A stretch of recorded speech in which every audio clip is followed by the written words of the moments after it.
श्री स्वामी समर्थ सगळ्यांना। तर चला आज तुम्हाला खारेपारे दाखवते। तर 2 वाट्या मैदा घेतलाय, त्याच्यामध्ये काळे तीळ घातलेत, 1 चमचा ओवा घातलाय आणि चवीपुरतं मीठ टाकायचं आहे। नंतर त्यामध्ये ना आपल्याला चवीपुरती आहे ना थोडीशी पिठी साखर टाकायची। मी इथे 2 चमचे टाकलेली आहे आणि इथे छान अशी कसुरी मेथी घेऊन टाकलेली आहे। जास्त अशी कसुरी मेथी टाकायची नाही आणि जे 80 ग्रॅम तेल आहे ना ह्या 2 वाट्या मैद्याला लागलेलं आहे आणि चमच्यानेच हलवायचं बरं का, नाही तर हात भाजून घेताल। आणि छान असं नंतर मग पाण्याने मळून घ्यायचा आहे मैदा, साधंच पाणी वापरायचं आहे आणि छान असं दोन्ही हाताने मळून घ्यायचा आहे। सगळा राख जो आहे ना तो सगळा त्या मैद्याच्या पिठावर काढायचा आणि असं छान असा गोळा तयार होतो।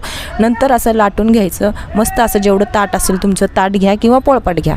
नंतर मग तुम्हाला हव्यात अशा पाऱ्या करा, कारण पाऱ्यांमध्ये खूप असे प्रकार आहे, मग त्याच्यामध्ये डिझाईनचे पण करू शकता आणि कोणतेही झंझट न करता ना मी साध्या अशा पट्ट्या काढून घेतल्या, कारण पटकन अशा करायच्या होत्या आणि तुम्ही ते कोणत्याही प्रकारचे करू शकता। मी इथे साडीवर सगळ्या घालून घेतलेल्या आहेत आणि तुम्ही बघू शकता किती छान एकसारखे आल्यात। आणि इथे मिठाचा खडा पडतो ना तसाच माझा तळण्याचा व्हिडिओ सुद्धा गायब झालेला आहे, त्याच्यामुळे मी तुम्हाला डायरेक्ट तळलेल्या पाऱ्या दाखवल्या। इथे छान असं मीठ आणि जे पेरी पेरी मसाला आहे तो टाकला। तर या खाऱ्या पाऱ्या कशा वाटल्या मला कमेंट करून नक्की सांगा। चलो बाय।